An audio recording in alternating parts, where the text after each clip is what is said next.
Hey, it's your girl Priscilla A with the Married to My Soap Opera podcast, the General Hospital recap for Monday, January the 17th through Friday, the 21st. So, Marsha goes to the hospital to visit Epiphany, and he ends up asking her out on a date.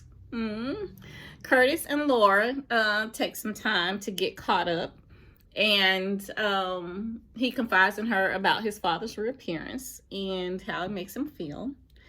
We see Drew and Michael hanging out at the gym together, and then they talk about Michael's mom and kind of what's going on between her and Sonny. And Drew talks to Michael about his feelings and all of it. And they talk about a little bit of ELQ business and Aurora business too. Brick makes an appearance this week, y'all. And do you know, I did not know who Brick was. I'm not a big basketball or sports fan, so I didn't know Brick is Stephen A. Smith and who he is. I just know I love to see him on General Hospital. He's so tall. He's so cool and suave and debonair, and he's totally loyal to the Corinthos family. And I love that. So I always love when he comes on and does some episodes, but he warns Sonny that an unknown party just took out one of his key people, and he also is there to let Sonny know that, hey, with his personal issues, if he needs someone to talk to or anything, he is there for him. Love that about Brick. Love to see him and Carly in scenes together too, how they casually playfully flirt with each other, and Sonny sees it, but like, hey, they all know it's just fun, and he's loyal to them both. Britt goes to see Nina, trying to get Nina to use her relationship with Sonny to get Sonny to help Brad with his problems with his aunt, the mob boss, Miss Wu. Why she thinks Sonny would lift a finger to help Brad, even for Nina, I do not know. And then on top of that, she tries to convince Nina that Nina has a chance to steal Sonny from Carly. I don't think Nina should listen to Ava or Britt. What do y'all think? Do you think she should listen to them? Sometimes your friends give you advice just because they love you and they want to see you get what you want, but it ain't really the best advice for you. I think this might be one of those cases. Anyway, that's your recap from Monday, January the 17th.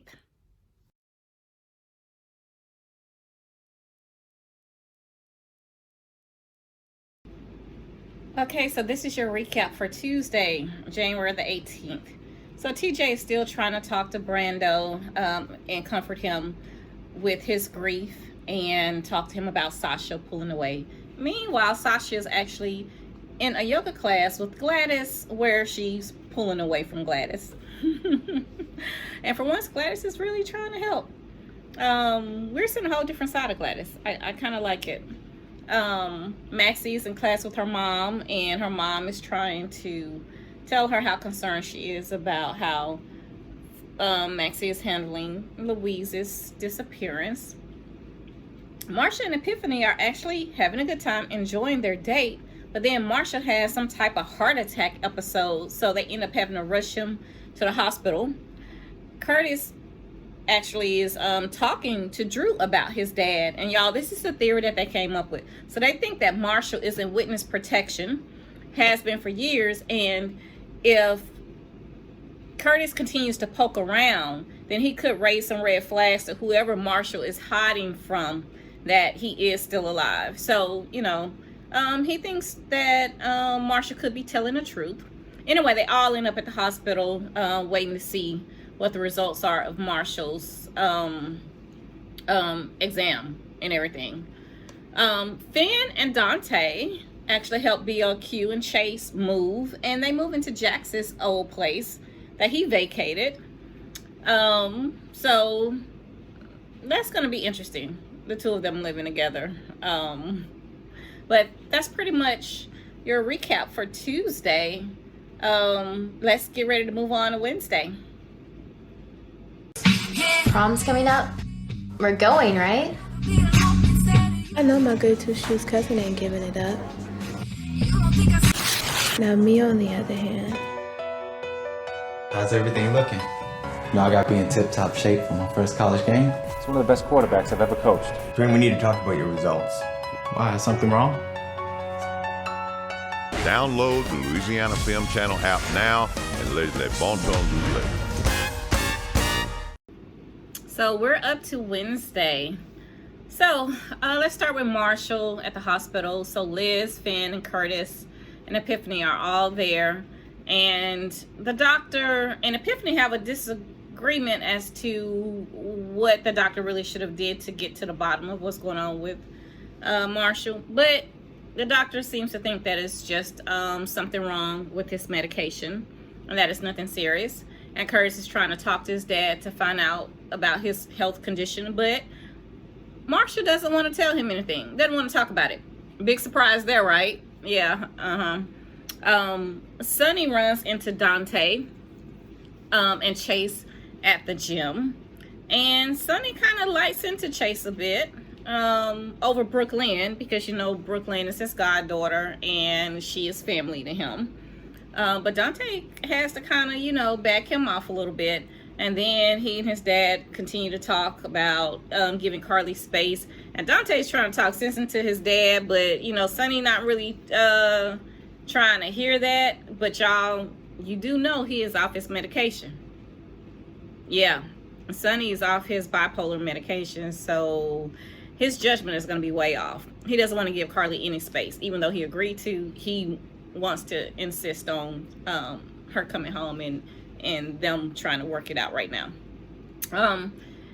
Carly actually gets a visit from Sam, who shows up with some beers, and they have a good little girl talk, and Carly gets a chance to just let some steam off and just, you know, talk real about how she's feeling and what she's going through. So that was pretty cool, y'all. These two have come a long, long way, haven't they? Wow. They really have. So that is your recap for Wednesday. Let's go on to Thursday, y'all. We're getting closer and closer to Friday. If you have not subscribed to my YouTube channel, please take a moment to subscribe now. And don't forget to check out my short film, High School Honeys, on the Louisiana Film Channel. You can download the app and you can watch it there. Thanks. Are you interested in buying a home or a lease purchase? Do you need help fixing your credit? You need the real estate go-to girl, Priscilla Adams. Or are you interested in selling your home? Have you inherited a property on the verge of foreclosure, filing for bankruptcy or divorce? Do you need a quick cash sale? Are you interested in a career in real estate? Whatever your real estate need, call the go-to girl, Priscilla Adams, at 318-605-1120 or email padams@kw.com. All right, let's talk about Thursday's episode. Thursday's episode was really good, you guys. So Liz and Cameron get a visit from Dante. And he tells them that Franco's art studio was set on fire and that it was intentional. It was actually arson. And so there's some interesting stuff going on with that. I think this story is going to go somewhere because Liz lies to Dante, saying that Franco's keys to the studio are right there at home where they're supposed to be, when they're actually not. When she goes to look for them, they're missing. Now Anna is having lunch with her boyfriend. Y'all know who I'm talking about, Valentine. Well, they're actually not a couple yet, but hey, they're on their way. And she asked him to try to get close to Victor so they can figure out what Victor is up to. But Valentine is steps ahead of her. Actually, Laura is steps ahead of both of them. She's already asked Valentine to do that so that they can figure out what Victor Cassadine is up to. And Valentine confides in her that he and Victor are going to get back at Brooklyn. And Anna's like, wait a minute, that's not who you are anymore. And y'all, Valentine tells her, that's exactly who I am. I thought you knew. I'm like, okay. Oh my goodness, gotta love Valentine. So Maxie visits Brooklyn and Chase, and they tell her why they decided to move out of the Quartermaines mansion. Felicia in the meantime, is actually meeting with Austin to try to convince Austin to convince Maxie to go back to the cabin in Pawtuck so that they can see if that will jog her memory about the night she gave birth to Louise.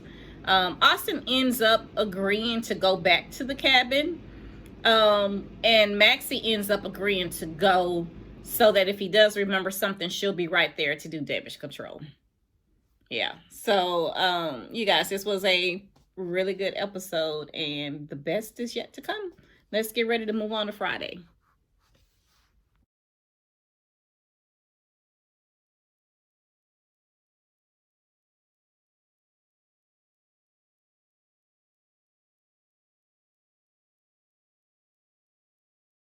Okay, so in Friday's episode, y'all, they kind of caught me off guard with this. They had Luke's memorial service on Friday, and I didn't really realize they were going to be having it so soon. And even though I hope and believe that Luke Spencer is really not dead, that this is just a storyline, you guys, just seeing everyone's hurt and their pain, missing Luke really made me sad. And yeah, I had a really sad moment, but we'll see where this story goes, y'all. Surely the Luke Spencer, the legend, is not gone. Okay. Neither Lucky nor Ethan were there at the memorial. Supposedly Tracy's going to have another one in Amsterdam that they'll both be at. Dante and Sonny are hanging out at the bar, and Dante's trying to talk some sense into Sonny and about giving Carly space. But then Scott and Robert, Scorpio of all people, walk in together, I guess on their way to the memorial. And then Scott calls Luke names and offends Sonny, and they're about to go hand to hand, you guys. It's a fun scene. And then Victor Cassadine walks in, and so Scott and Sonny, instead of fighting each other, they team up to jump on Victor Cassadine. Now, at the end of the fight, Scott and Sonny have bruises, but Victor has not a scratch because his bodyguard stood in and protected him. So yeah, that was cute. But anyway, so they leave to go to Luke's memorial. Scott gets to the pier. The memorial is at the Haunted Star, and Scott decides not to go in. Robert goes. Sonny waits for Carly. Carly shows up at the pier with Bobby. And y'all, I love Bobby and Luke's relationship. It's like such a great sibling relationship. They were always there for each other. Their scenes back in the day and even up to when he was on a show were always so full of love, so full of loyalty and adventure. Luke and Bobby, man, if you got a brother like Luke, then you're really, really lucky. Or if you got a sister like Bobby, you're lucky. So, hey, my brother's pretty lucky, and so am I. And so they go on to the Haunted Star for the memorial, and there's a surprise, a note in a video from an unknown person shows up, and guess who the video tends to be from? Helena Cassadine. Dead as a doorknob, hopefully. We're not still sure. Can't ever be sure about her. But she just wants to gloat over Luke's death and do what she does. And so they're playing her video, and then Laura just decides to cut it off. Now, another interesting thing happened. So Tracy tries to give Laura the Ice Princess. Yes, the Cassadine diamond. But Laura's like, that thing is cursed. Throw it into the ocean. I don't want it. And can you blame her after all the stuff that she went through? And Lulu too. So Tracy tells her that she can't throw it into the ocean.